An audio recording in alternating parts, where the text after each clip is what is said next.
Hey guys, John from the John Muir Show here, and these early stages of the 2020 presidential election cycle have been quite eventful for one Joe Biden.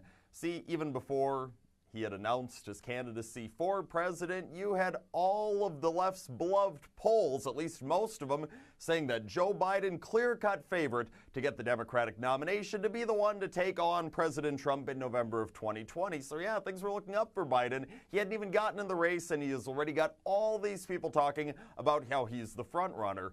But then Biden hit a stumbling block, as within the past few months, you've had several women publicly stating that in recent years, Biden has been physically inappropriate with them. And look, all American citizens, including Joe Biden, innocent until proven guilty. I'm not a Democrat, so I still subscribe to that theory. But I will say that the accusations against him, they do seem pretty darn credible, because you can go on the internet and you can find videos, countless examples of Joe Biden being just downright creepy around women of all ages, including young girls. I mean, so it's pretty believable what these people are saying. But again, I will say innocent until proven guilty.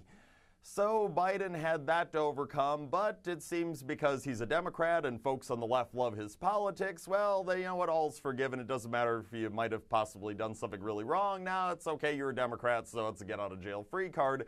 So then just a week ago, you did have Biden formally announcing his bid for the White House, and now the former vice president is traveling throughout the United States, doing all sorts of just absolutely crazy things, like apologizing for being a white guy, apologizing for his uncontrollable characteristics, and doing all this other nonsense just to try and make himself seem woke to the far left audience that's taken over the Democrat Party.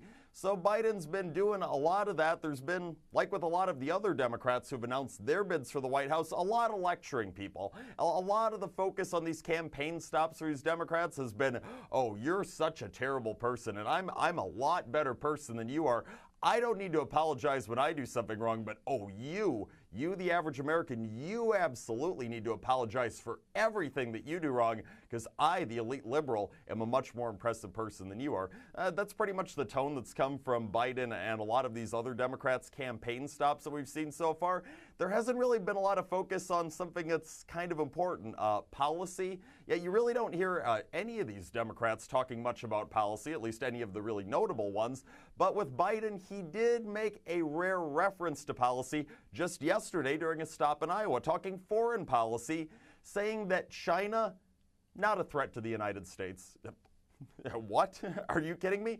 Not only is China a threat to the United States, from all foreign nations, China is the greatest threat to the United States. I mean, are you kidding me? They've been ripping us off on trade for the longest time. I mean, thank goodness we finally have someone in the White House that was willing to stand up and say, yeah, this crap ain't happening no more. No more U.S. being taken advantage of by foreign nations, including China. That person, by the way, would be President Trump. But China's been taking advantage of us on trade for the longest time. Heck, China's military has been getting more and more legitimate over the years. They've been building up that military. You're telling me they're not a threat? China's been stealing our U.S. intellectual property for the longest time. And you've got Joe Biden, the guy who's supposed to be the front runner for the Democrat Party nomination for president, claiming, oh, China? No, they're not a threat whatsoever. Are you kidding me? You're completely ignoring the reality of the situation. These are legitimate problems. These are real-life problems that the United States is facing when it comes to China. And of course, Joe Biden,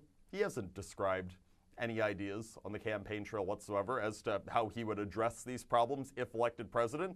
And I wouldn't hold my breath on that, because heck, Biden's refusing to even recognize that China's a problem in the first place. So I have a hard time seeing him laying out any path going forward when he doesn't even think there's anything wrong, when there most clearly is something wrong. China is the greatest foreign threat that we face in this world. And the Democrat frontrunner for president doesn't even want to say it out loud.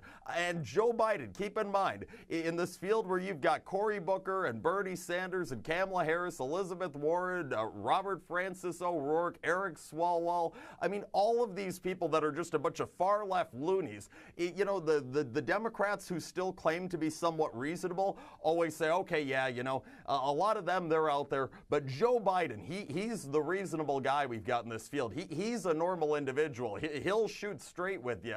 I mean, if this Joe Biden that won't recognize China as being not only the greatest threat to the United States, but even a threat at all to the United States, this Joe Biden that's going across the country apologizing to woke far left crowds for being a white guy, if you're telling me that he is the reasonable person in the field, he's the impressive one in the field, then your field must really suck. And spoiler alert, it does. That's all the time that we have for today, but tune into the John Muir Show each and every weekday, 8:40 a.m. on WTAQ, 9 a.m. WSAU and WHBL. Till next time, I'm out.